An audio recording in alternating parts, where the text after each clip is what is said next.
السلام علیکم دوستو، آج کی اس ویڈیو میں دنیا کے فاتح حکمران اور ظالمیت کی دنیا کی تاریخ میں اپنا نام پیدا کرنے والا چنگیز خان کا پوتا ہلاکو خان جب ایران کا حاکم بنا تو اپنے بڑے بھائی منقی خان کے حکم پر دریائے اونان سے لے کر مصر تک چنگیز خان کا نظام قائم کرنے کے لیے نکلا۔ تو ہلاکو خان کا سب سے بڑا ہدف بغداد سے پہلے الموت کا قلعہ تھا، کیونکہ وہ سب قلعوں کا مرکز تھا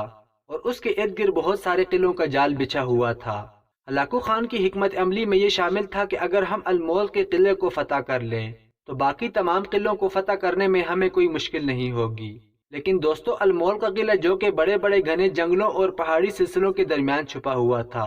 اس تک پہنچنے کے درمیان ہلاکو خان کے ساتھ ایک ایسا حیرت انگیز واقعہ پیش آیا جس کو تاریخ نے اپنے سینے میں چھپا لیا اور آج تک یہ واقعہ کہیں بھی نظر نہ آیا۔ بہت ساری کتابوں کو ریسرچ کرنے اور کھوج لگانے پر ہمارے سامنے یہ واقعہ پیش آیا جس کو ہم آپ کی خدمت میں پیش کر رہے ہیں۔ تاریخ میں اس واقعے کو چھپانے کی وجہ تو ہمیں سمجھ نہیں آئی، لیکن یہ واقعہ اس لیے چھپایا گیا کیونکہ اس میں ایک سفاک اور ظالم حکمران ہلاکو خان کی کمزوری کا ایک ایسا واقعہ تھا جس کو سن کر منگول کمزور پڑ جاتے، کیونکہ جن کا حکمران دنیا کو فتح کرنے کے لیے نکلا تھا وہ ایک ایسی مشکل میں دو چار ہو گیا کہ اس کو ایک عام انسان کی ضرورت پڑ جائے تو وہ پوری دنیا کو کیسے فتح کرے گا۔ اس وقت منگول خود کو دنیا کا فاتح سمجھتے تھے اور ایک عام انسان کو کیڑے مکوڑوں سے بھی بدتر سمجھتے تھے، لہٰذا یہ منگول تاریخ دانوں نے اس واقعے کو چھپا لیا۔ دوستو، واقعہ اس طرح کا تھا کہ جب ہلاکو خان المول کا قلعہ فتح کرنے کے لیے نکلا تو اس نے موت کے قلعے سے تقریباً 5 میل دور فاصلے پر اپنا پڑاؤ رکھا، اور اسی دوران ہلاکو خان اپنے گھوڑے پر سوار ارد گرد کی جگہ کا جائزہ لے رہا تھا کہ اچانک ہلاکو خان کے نس میں درد ہونے لگا، اور درد کی شدت اتنی اچانک بڑھی کہ ہلاکو خان گھوڑے سے گر گیا۔ جب سپاہیوں نے دیکھا تو فوراً ہلاکو خان کو اٹھایا اور اس کو اپنے خیمے میں لے گئے، لیکن ہلاکو خان نس میں درد کی شدت سے تڑپنے لگا۔ شاہی حکیم ساتھ تھا، اس نے فوراً ہلاکو خان کا علاج شروع کیا، لیکن وہ ہلاکو خان کا علاج کرنے میں ناکام رہا۔ ہلاکو خان درد سے تڑپ رہا تھا اور یہ سارا منظر ہلاکو خان کا حکیم اور کمانڈر دیکھ رہے تھے۔ جب حکیم نے دیکھا کہ ہلاکو خان کا علاج اس کے ہاتھوں ناممکن ہے تو اس نے ایک سپاہی کو کہا کہ جا کر ارد گرد کے علاقوں میں یہ اعلان کرو کہ ہلاکو خان کی طبیعت ناساز ہو گئی ہے اور جس کو اپنی زندگی پیاری ہے وہ ہلاکو خان کا علاج کرنے کے لیے پہنچ جائے۔ ہلاکو خان نے سپاہی کو کہا کہ جا کر ارد گرد کے علاقوں میں اعلان کر دو کہ جو بھی ہلاکو خان کا درست علاج کرے گا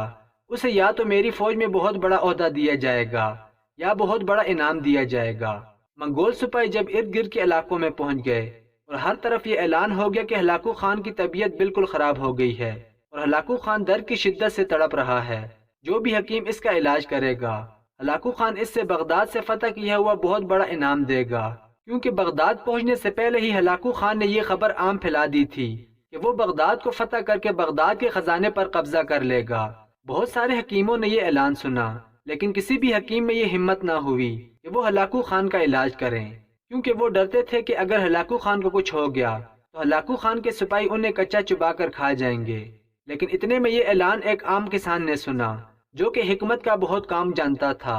اس نے سوچا کہ اب بھوک اور پیاس کی شدت سے میرے بچے تڑپ رہے ہیں، بیوی بیماری میں تڑپ رہی ہے، جا کر اپنی قسمت کو آزماتا ہوں۔ اگر میں کامیاب ہو گیا تو میرے بچوں کی زندگی بن جائے گی، اگر میں ناکام ہو گیا تو پھر موت کو گلے لگا لوں گا۔ وہ حکیم ہلاکو خان کے ڈیرے پر پہنچ گیا۔ جب سپاہیوں نے اس کے حلیوں کو دیکھا تو اسے دور سے ہی دھتکارنے لگے، تو اس نے کہا تم میرے حلیے پر نہ جاؤ، میں ہلاکو خان کا علاج کرنے کے لیے آیا ہوں، اگر میں علاج کرنے میں ناکام رہا تو تم مجھے موت کے گھاٹ اتار دینا۔ سپاہی اس کو اندر لے گئے۔ جب ہلاکو خان نے اس کا حلیہ دیکھا تو ہلاکو خان نے کمانڈروں کو کہا کہ میں خود مرنے سے پہلے تمہاری گردنیں کاٹ دوں گا، تم یہاں اندر کس کو لے آئے؟ یہ سن کر فوراً وہ آدمی بولا حضور آپ پریشان نہ ہوں، اگر میں آپ کا علاج صحیح طریقے سے نہ کر پایا تو تم اپنے ہاتھوں سے مجھے قتل کر دینا۔ ہلاکو خان سمجھدار آدمی تھا، اس نے کہا تم اپنا علاج فوراً شروع کر دو۔ حکیم صاحب نے کہا ہلاکو خان میں جو سوال آپ سے پوچھتا جاؤں آپ نے اس کا مجھے صحیح جواب دینا ہے، اور مجھے یقین ہے کہ ان سوالوں کے جواب کے بعد آپ کا مرض کا مجھے پتہ چل جائے گا۔ ہلاکو خان نے کہا تم نے کیا پوچھنا ہے؟ تو ہلاکو خان سے اس حکیم نے پوچھا حضور آپ نے کتنے دنوں تک اپنے بیوی سے مباشرت نہیں کی؟ تو ہلاکو خان نے کہا اے بے وقوف حکیم، میں کئی مہینوں سے اپنے گھر سے جنگ کی خاطر نکلا ہوں، تو یہ سوال پوچھنے کا کیا جواز بنتا ہے؟ پھر حکیم صاحب نے کہا ہلاکو خان کیا تم نے کبھی نیند میں اپنے پانی کا اخراج کیا ہے؟ تو ہلاکو خان نے کہا کہ میں ایسے جانور کا گوشت کھاتا ہوں جس سے میرے جسم کے پانی کا اخراج ناممکن ہے۔ دوستو یہاں آپ کو بتاتے چلیں کہ ہلاکو خان اپنے دادا چنگیز خان کی طرح مسلمانوں کا خون بہانے کے لیے اتنا بےتاب تھا کہ جنگ کے دوران کئی مرتبہ ہلاکو خان کو یہ ہوش نہ رہتا کہ اس نے کئی دن تک کھانا نہیں کھایا، کئی دن تک اس نے پانی نہیں پیا۔ جب تک وہ مسلمانوں کا دن میں خون نہیں بہاتا تو وہ ایک گھونٹ پانی کا بھی نہیں پیتا تھا۔ یہ سن کر حکیم صاحب نے کہا،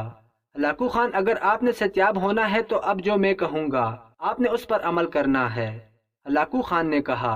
بتاؤ کون سی بات ہے؟ تو حکیم نے کہا،